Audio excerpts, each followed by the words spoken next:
Were we just flat out wrong about the Pittsburgh Panthers? And out of 17 ACC football teams, how many of them still have a shot to make it to the ACC championship game? Let's assemble the squad. You're talking ball with the ACC Squad. From Florida State to North Carolina, from Syracuse to Miami, and from NC State to California, it's the local experts of the Locked On Podcast Network, bringing you scoops, breakdowns, and the most comprehensive preview of the upcoming ACC weekend. Hang on, it could get loud, it could get heated, and it will definitely be fun. Squad up, you're part of the ACC Squad. Shout out to the everydayers, and thank you so much for making the ACC Squad your first listen and your first watch today. We're available free wherever you get your podcasts. We're free on YouTube. We're part of the Locked On Podcast Network, your team every day.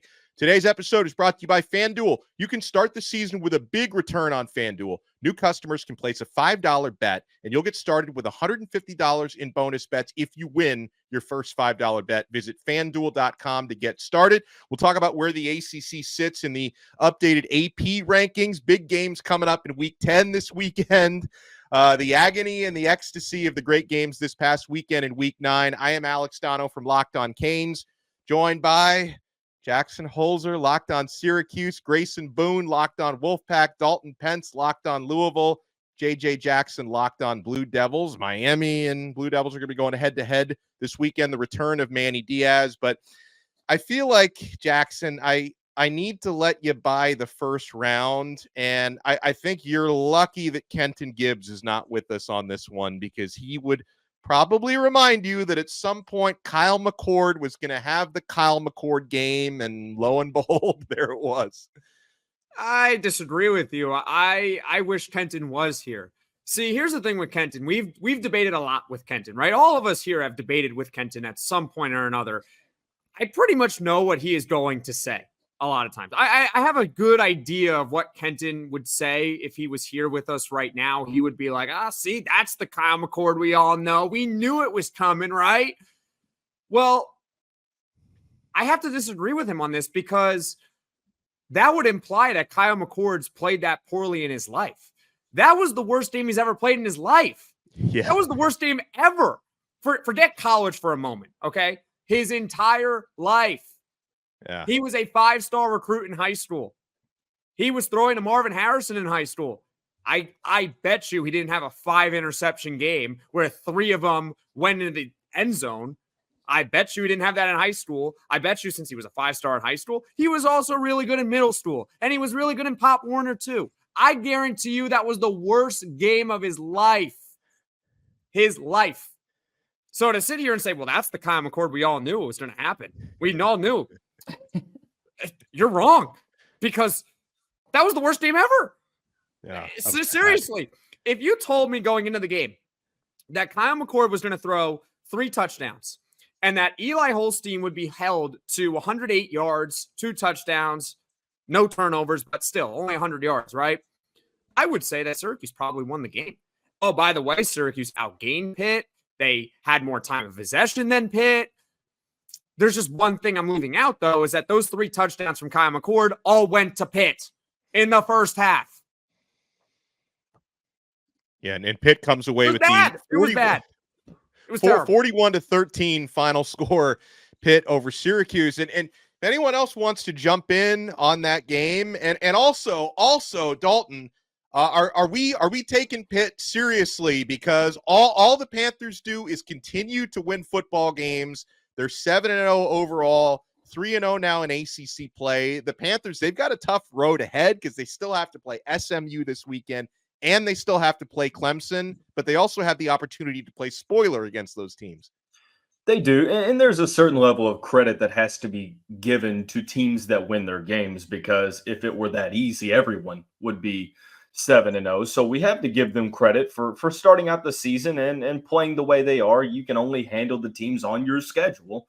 So you have to give Pat Narduzzi and the Pittsburgh, I will say, offense deserves more credit, because they're one of the best scoring offenses in the country. Defense is not terrible, but not great. You know, they're sort of a little bit above average, I would say, just inside. A little above average? Top 50 scoring defense. They resembled the steel curtain last Thursday. What? They play in that stadium, so I guess a little above average. It's not our fault that Kyle McCord didn't know what team he was playing for on Thursday. That's maybe you're right. In all honesty, Kenton, we know what he would say after, and Jackson hit it on the head, but he would also talk about, well, you all were wrong about Pittsburgh. And it goes back to what I was saying a couple weeks ago, if you remember, is that, yes, you 100% have to give Pittsburgh credit. They are rightfully ranked, and I'm okay with that. But now you get into two really key matchups, and I hope that Kevin Jennings is good to go this weekend when they play SMU. This is where the rubber meets the road, and I think that Pittsburgh finally plays a really good team. No disrespect, Jackson, but they finally play a really good team. And I think a split is the most that they can do here. I think that there is a very real chance that they go 0-2, and there's no shame in that. They've won the games up until this point, but I can't sit here and say with a straight face that I truly believe in Pittsburgh when you look at the 7 teams they played. And I will wrap this up pretty quickly. When Louisville had a very favorable schedule last year, they beat Notre Dame. It was a good win. But outside of that, they didn't play many other teams. So last year when they were sitting at 10-1, a lot of national talking heads said, well, they really haven't played anybody. I don't really believe in them yet. Same case here with Pittsburgh. Yeah, I'm in lockstep with Dalton. For one, as someone who has both doubted Pittsburgh and thought that Syracuse would win this game, completely shocked at how that first half went. 5 picks for Kyle McCord, 3 of them being taken back to the house. What a nightmare for Syracuse fans. But I agree with Dalton in the sense that, yes, credit absolutely should be given to Pittsburgh. They've played 7 games. They've won all 7 of them. They've done everything that they're supposed to do up until this point. So they certainly deserve to be ranked. I honestly thought they'd be ranked a little bit higher than they are, but I guess we'll see how that shakes out in the next couple weeks. They're a good football team. They're just flat out good. They're a good football team. I thought the crowd on Thursday night was exciting. Pittsburgh fans should be excited about what they're putting on the field. But yes, the road ahead of them certainly does get a lot more difficult. What a road it is. I mean, playing SMU on the road this weekend for Pitt is going to be a test. And then they've got UVA before hosting Clemson. So we saw the environment that they had in that game against Syracuse. I would expect a pretty raucous turnout as well in that Clemson game here in a couple of weeks. I think we'll learn more about this Pitt team with this next 2 out of 3 stretch that they've got going on right now. But I have not been giving them credit at all, really, and probably should start doing that. I mean, it's impressive what they've been able to do. So, okay, we were just talking about Syracuse, who usually when you throw 5 interceptions, you're going to lose a football game. Now, JJ, how in the heck did Duke go +6 in the turnover margin last week against SMU? 6 takeaways, 0 turnovers. How did the Blue Devils not win that game? Yeah, it could be worse in looking at that margin, which makes it feel so much worse. Manny Diaz talked about it after the fact in this one. There were 2 or 3 fumbles that were recovered by SMU. 1 was recovered and overturned. There was an interception that was taken back because of defensive pass interference. So there should have been even more turnovers that Duke was able to pick up on the defensive side of the ball, but not able to score any points off. 6 turnovers, 0 points off of turnovers. Didn't even think that was possible. Special teams was horrific in this one for Duke. They missed a PAT. They missed a 40-yarder. They had a 30-yarder as time expires blocked, which would have won it at the end. And I will defend Manny Diaz in making the decision to go for 2 at the end in overtime, trying to walk away with a win, considering how poorly the special teams had been playing that night. He said after the fact that had nothing to do with his decision. He liked the looks they were getting offensively and was going to go for it no matter what. But I think it was, when you think about what Duke had done in the special teams department, you had to go ahead and try to go for 2 and go for the win. That was tough to watch for sure. The defense has been awesome. No surprise. That's Manny Diaz's side of the ball. That's what he takes a lot of pride in. But it's tough to watch this Duke offense at times, guys. Listen, that's the dilemma with going for 2 there, because if you get it, you're celebrated. If you don't, obviously it's the exact opposite. And when you're going up against an SMU offense that's known for putting up points, and your offense has sort of struggled all game, and you have the ball within the 5-yard line. You have one play to score to win the game. I'm okay with Duke going for it there because, I mean, again, I don't feel like trading points for points with SMU is probably the smartest decision for 80% of the ACC schools. I thought it was amazing post-game. Rhett Lashley sounded the most dejected I've ever heard a coach in a game that they won. Yeah. Flat out said, I don't know what to do right now. We didn't deserve to win this game. They, quite frankly, did not. How you turn the ball over 6 times, but still imagine to escape with a win. That's incredible. And a couple weeks ago, when I first brought up SMU, I'm like, all right, they're still undefeated in conference play. Let's keep an eye on these guys. Here they are, a very favorable last 4 games, 3 of which are at home. They have a big matchup with Pitt coming up this week, but SMU is lucky to escape. They're still undefeated, guys. I think they're going to make a run at this thing. I disagree with you on the deserve to win. So his words, not mine. Yeah, and he's wrong.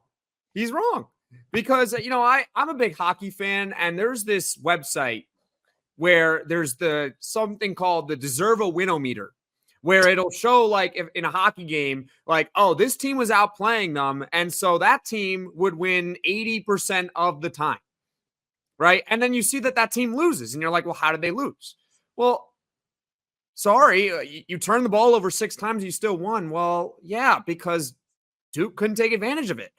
True. So yeah, they did deserve to win because Duke was handed the game and said, nope, we don't want it. We don't want it. We don't want to take advantage of 6 turnovers. It hurts. Give it right back to you. So his words are wrong. They did deserve to win. Now, can they have 6 turnovers going forward in a game and expect to win? Well, as a Syracuse fan, I can tell you that no, you're not going to win going forward doing that. But for this one game, you did deserve to win because at the end of the day, you had more points than the other team. So I pushed back on that comment. You deserve to win. Give yourself a little bit of credit. Just, don't have 6 turnovers again. Well, when we come back, we're going to talk about Miami. They stayed unbeaten, beating the most lifeless Florida State team that I've quite frankly ever seen. They haven't been this bad since the 1970s, but Miami took advantage. And also got to talk about Dalton's Louisville Cardinals, who pulled off a massive comeback. That was a lot of fun to watch. You guys want to keep it locked right here. We're nowhere near done yet on this brand new episode of the ACC Squad.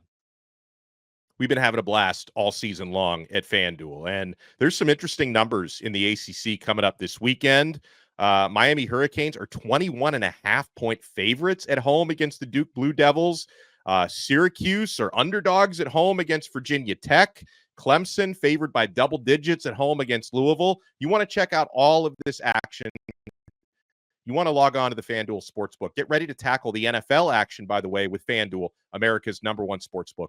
Because right now, new customers can bet $5 and get $150 in bonus bets if you win. The FanDuel Sportsbook app gives you everything you need to place live bets on the NFL all in one place. So when you get a hunch in the middle of the game, you can check out the latest stats, view live play-by-play, and so much more right on the same page where you place your bets. Just visit FanDuel.com to join today. You'll get started with $150 in bonus bets if you win your first $5 bet. That's FanDuel.com. Never waste a hunch and make every moment more with FanDuel, official sportsbook partner of the NFL.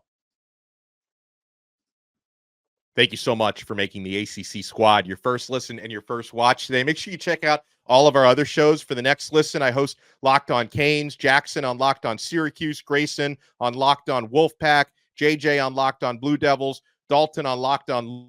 Talk about Louisville in a second, guys, but Florida State, they're 1-7 now overall. And earlier this week on Locked On ACC, I examined the preseason ACC poll where Florida State was almost a consensus repeat champion. It's pretty incredible how far they've fallen. I mean, Miami essentially treated that game kind of like a scrimmage.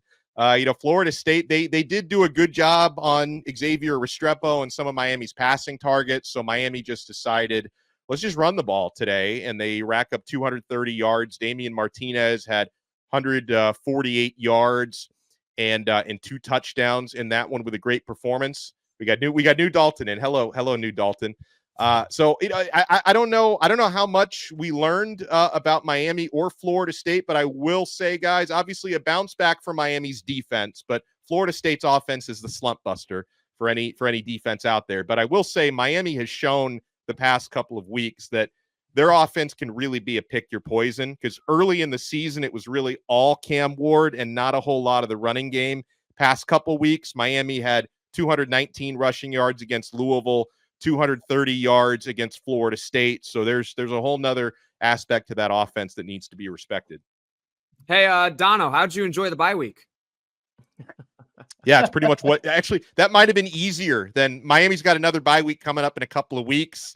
The bye week is only 7-point underdog, where Florida State was a couple touchdowns. So I gotta give it to the schedule makers. I mean, they're aiding in Miami's quest to win the ACC. I mean, we talk about the referees rigging games for Miami because, referees have an agenda. Clearly, we all know that. Yeah, they're all rigging it. Well, how about the ACC schedule makers? I mean, giving them another bye week? Why do they get 3? Why do you get 3 bye weeks? Donno, this is not fair. Florida State's not a team. They're not a team. They got players. They got players in uniform, right? It's like if you put me and Grayson and JJ and Dalton and Donno, you can be the quarterback if you really want to. I mean, that's how bad Florida State is. Like, they're not a team. It's giving I looked at the game and I was like, well, so cool. Oh, they did a good job on their pass catchers. Yeah, so they ran the ball 150, whatever. Yeah. It's a bye week. I hope it was a good practice for you guys. Bishop Sycamore. That's what I was going to say. Yeah. Sycamore. Bishop That's Sycamore. what they I forgot are. about that. They're Bishop Sycamore. And Miami is IMG Academy. It was a bye week. It doesn't count. I mean, it does technically count, but still, it doesn't count. Yeah. Free space on the bingo card is what it was. This has just been crazy to watch Florida State the whole season just not be able to find wins. And you look at what's left North Carolina, Notre Dame, Charleston Southern has the same record as Florida State at 1-7. Give me Charleston Southern. And then Florida to close out the year. I mean, it's crazy what this last stretch looks like. For one win could be possible. Yeah. 2 maybe from a team that went undefeated in the regular season last year. I remember we had joked on here after they started 0-3 and lost to Memphis, like, how bad could it actually get for Florida State? It is still getting worse, right? Believe it or not. In their last, that was the last time we saw Brian Smith, the poor guy. He's been in mourning since they've then. done. Brian he's on the podcast right now talking about the latest recruit that's decommitting from Florida State. It's objectively hilarious what is going on. I mean, what's left to talk about at this point? I think I speak for the rest of the league when I say that the Florida State fan base has talked no trash over the past couple of years, and it would be so much worse if this school decided to sue. Oh wait, that's right, both of those are true. I don't feel bad. I think it's hilarious. Like you said, Jackson, it's hilarious because if it was happening to anyone else, how that fan base will be reacting. So no, it's pull no punches here. The Florida State fan base, I'll say they're a special breed. And you guys, I hear from them a lot, obviously, as the host of Locked On Canes. And you know what's crazy about it is the Florida State fans are trolling Miami for not beating them by more than 22 points. That's I'm dead serious. Oh, no, you guys didn't do a good job in your bye week, man. Those bye week practice, that wasn't a good practice. It's It wasn't good practice. Gotta do better. Back out there, man. Come on. You know how sad things had to be when I'm a Louisville fan, right? I watched Louisville basketball the past 2 years win a combined 12 games, the worst 2-year stint in program history. That's something we pulled. Well, you only beat us by 31. I got one for you. How did Clemson do against Florida State this year? That was a 29-13 game. Yeah, so Miami fared better. Yeah. Maybe Florida State just plays better when they're playing better competition, but they still get their butts kicked. Yeah, it's rough. Well, I want to give Dalton the floor because I was watching what was it? Was that the Friday night game? Yep. I was watching Louisville down 20-0 against Boston College. Like I'm about to turn the game off. Louisville makes it 27. I'm like, okay, maybe they got something percolating here. They come all the way back to win that football game. Now, Louisville has been an absolute roller coaster this season, but it had to be pretty fun to be finally on the right end of that roller coaster ride. It's been a lot of Dramamine taken this year. I've been getting a lot of motion sickness. Truthfully, there's something, like I said, there's something to be said for making a comeback like that. It was the only time in program history that the team won a game when they were trailing by 10 points in the fourth quarter, as sad as that is. Yes, it was a team you were supposed to beat. Yes, you were able to come back. I think we might have lost him. Hold on, until we get him back. Let me run a tease. You know what? I'm glad the Louisville comeback worked out, because the Dalton monologue did not work out, did not get it over the finish line. But I want to talk about how the ACC is faring in the Associated Press rankings, and I want to talk about the big games coming up this weekend, because there are some pivotal matchups. 7 games involving a whole. All right, here he is. He's back. So Dalton, I'll let you finish your thought. Bill O'Brien, team. I disappeared. Bill O'Brien sabotage in the first quarter. Sorry. Yeah. But you're back. You came back. You're back. Look at you. That is right. There's now we got 2 Daltons. We almost got 2 of them. I don't know what's going on with the Wi-Fi. It's about as shaky as the Louisville pass defense in some situations. But I have to make fun of it, or else I'm going to cry. It is what it is. Truthfully, I give credit to the team for making the comeback. It's not always the easiest going on the road and winning in conference play, even though Boston College doesn't have a great home atmosphere. But still, there's something to be said about making that comeback. So when the narrative was that this team was going to quit on Jeff Brom, it was nice to see the opposite happen. But you also have to talk about, this is the 6th straight game with a lackluster first quarter, and they're digging themselves into holes that they're sometimes have been able to get out of. 3 times this season they have not been able to. So hopefully, and what I said on the show that dropped today, hopefully the second half comeback, regardless of opponent, hopefully that's the random spark that sort of that was what Louisville so desperately needed to gear up towards this last portion of the season. And we'll find out really, really quickly in Death Valley Junior next week, or this upcoming week, I should say. I love that. Well, we'll talk about the big games coming up this weekend. You guys want to keep it locked right here. We're not done yet on this brand new episode of Locked On ACC on the Squad. Folks, our friends over at 5 Hour Energy, they know that being a passionate football fan isn't just a hobby. It's a way of life. It takes a lot of energy to power through all the day tailgates, touchdown celebrations, or an agonizing second overtime. Now, Manny Diaz was not interested in another overtime, as we saw, but that's why 5 Hour Energy has created the Stan the Fan 5 Hour Energy Shot with a special flavor called Fan Fuel. The energy shot made just for super fans like us, the fans who are first in the parking lot and who are the last to leave. We see you. Folks, we also got a bit of fan fuel this week, watching Louisville pull off the comeback, watching Miami win a rivalry game, watching SMU somehow survive against Duke in overtime. 5 Hour Energy knows that no matter what team you root for, being a fan requires heart, soul, and a whole lot of energy. Whether you're prepping for the big tailgate or ironing your jersey, your game day to-do list is always a mile long. That's why the limited edition Stan the Fan 5 Hour Energy Shot is here to help keep you fueled throughout the season. What's your fan fuel this week? Whatever it is, do it with 5 Hour Energy. Available on 5hourenergy.com and shipped nationwide. Thank you so much for making this episode of The Squad your first listen and your first watch today. We're free wherever you get your podcasts. We're free on YouTube. Make sure for your next listen, you also checked out Locked On College Football. Spencer McLaughlin does an awesome job going through all the big games and all the big storylines as we march towards that college football playoff coming up a little bit later on this year. All right, folks, let's talk about the Associated Press rankings. You had some movement involving ACC teams as we pull it up here.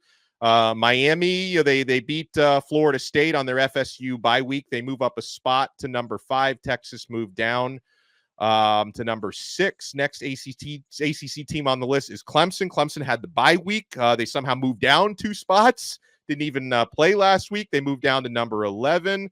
You had the Pitt Panthers moving up a spot to number 18, and SMU moved up actually 2 spots. I felt like Pittsburgh probably should have had a bigger upward move than SMU did, and those are the 4 ACC teams that are ranked. Guys, did they get anything wrong there? And how many ACC teams do you think have a legit shot of getting to the CFP at the end of the year? I think the rankings themselves ultimately, yeah, Clemson going down is a little bit of a head scratcher, although some other teams won. It is what it is. I do think that Pittsburgh, as much flack as I give them, going up only one spot after the performance on Thursday, I thought probably should have been maybe 2 to 3 spots. But again, we're kind of splitting hairs here.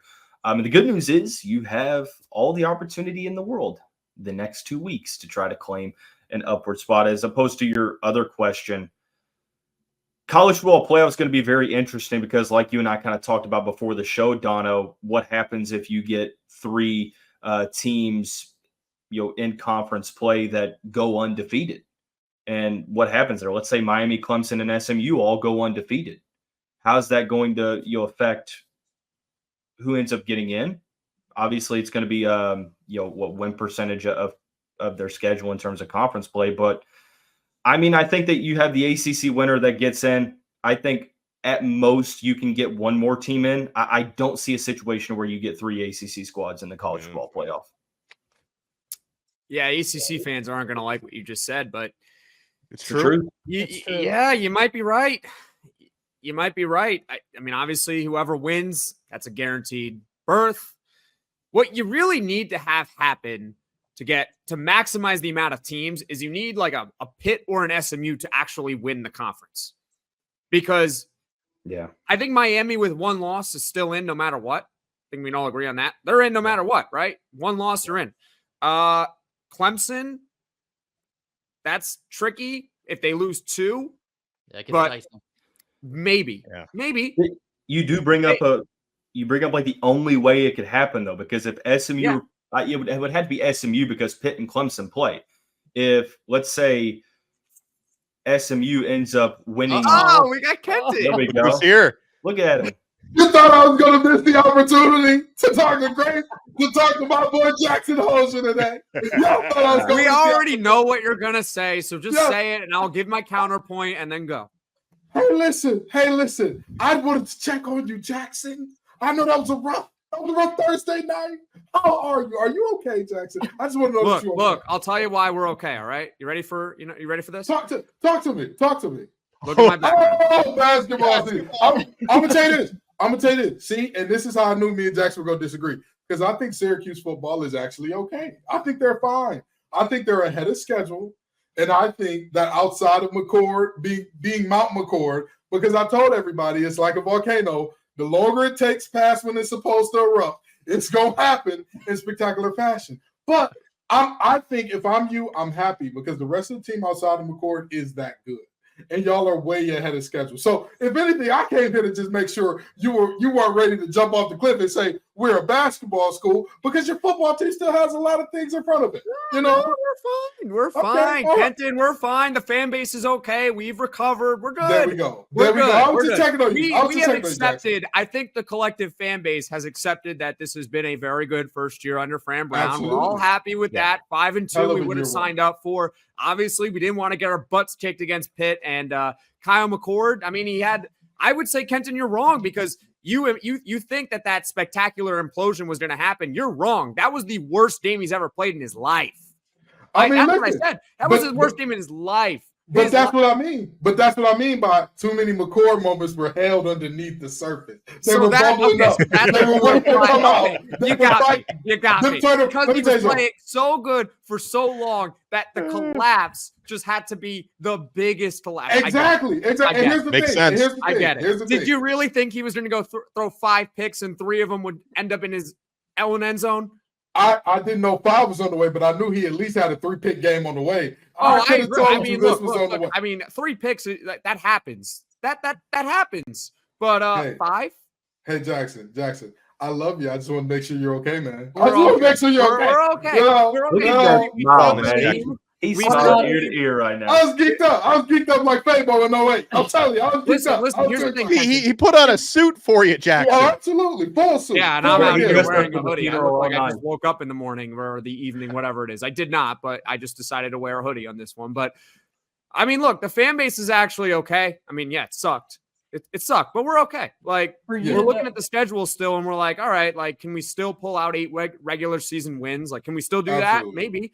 All right, so if we go 8-4, First year under Fran Brown. That's a damn good year one. That's a good year. That's a good year. And their recruiting is getting better and better under Fran Brown. So it's a step in the right direction. I mean, you didn't want that to happen. Again, I just came here to check.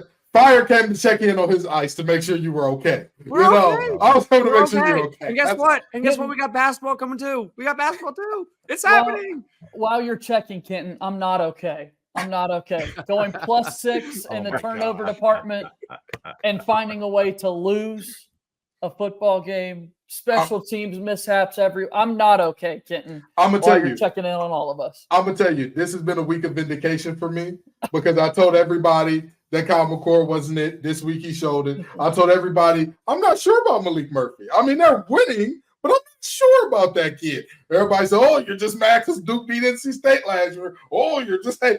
This was a big week of vindication for me. That's why I showed up in the suit. That's why I showed up. I had to let y'all know I can't handle Kenton, what are your thoughts on the Pitt Panthers Panthers now being only ranked 18? I mean, we all know what that is, right? We all know it just means less in the ACC, apparently, because if you slap an SEC on their chest and you give them this exact same record against these exact same teams, all of a sudden, you're getting a top 10 team out of this group.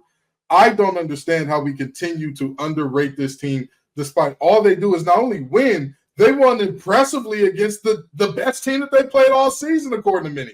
I don't understand what else Pitt can do, right? I get it. I understand, right? Narduzzi and company allegedly leave locker rooms dirty. Hey, I understand.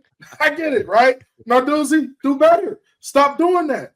But I'll tell you what else he leaves dirty. The opponent's jersey, because they are knocking some. I was about to make us lose our clean rating. They're knocking some heads in the dirt, ladies and gentlemen. They are knocking some heads in the dirt. So, I don't see what else can Pitt do outside of dominating Clemson to get the ranking that they deserve. And even then, I think that more people would disrespect Clemson because of that than give Pitt credit and say, true. You know what? Both Pitt and Clemson are playoff teams. I mean, you're absolutely right about that. And I'm not expecting Pitt to beat Clemson. I think Clemson's going to win that game. But you're right. If Clemson doesn't win that game, the narrative is going to flip more on Clemson than it would be giving credit to Pitt. I got Panther fever. I'm rocking with them boys all the way. I got Panther fever. I'm rocking with Eli Holstein. I'm rocking with the Sharks at linebacker. I think those boys going to hunt all the way. Oh, man. My friends, this has been an awesome episode of the Squad, as always. Wow, you scared away. You scared away Dalton. He's gone. We scared away Dalton. He's left us, ladies and gentlemen. Here he is. I think he's back. I want you guys to enjoy the ACC football this coming weekend. We got Duke at number 5, Miami. We got Stanford and NC State. We got Virginia Tech at Syracuse, UNC at Florida State, Louisville at number 11, Clemson, number 18, Pitt at number 20, SMU. We're going to recap everything that happened next week. Hold on. I just want to know what's worse, Dalton's Wi-Fi or Kyle McCord? Dalton's Wi-Fi. Kyle McCord by about. It only acts up on Locked On ACC. How many times has Dalton's Wi-Fi gone out? It makes it how many interceptions did Kyle McCord throw? Well, Dalton's Wi-Fi goes out, but it comes right back. Kyle McCord, on the other hand, let me tell you something. He was giving out gifts on Christmas early. He said, hey, we're playing Secret Santa. You're going to pick. You're going to pick. You're going to pick it. Go ahead. Go 6 on there on top of it. I love it. Oh, we will talk to everyone next time on another episode of the Squad right here on the Locked On Podcast Network. Your team every day.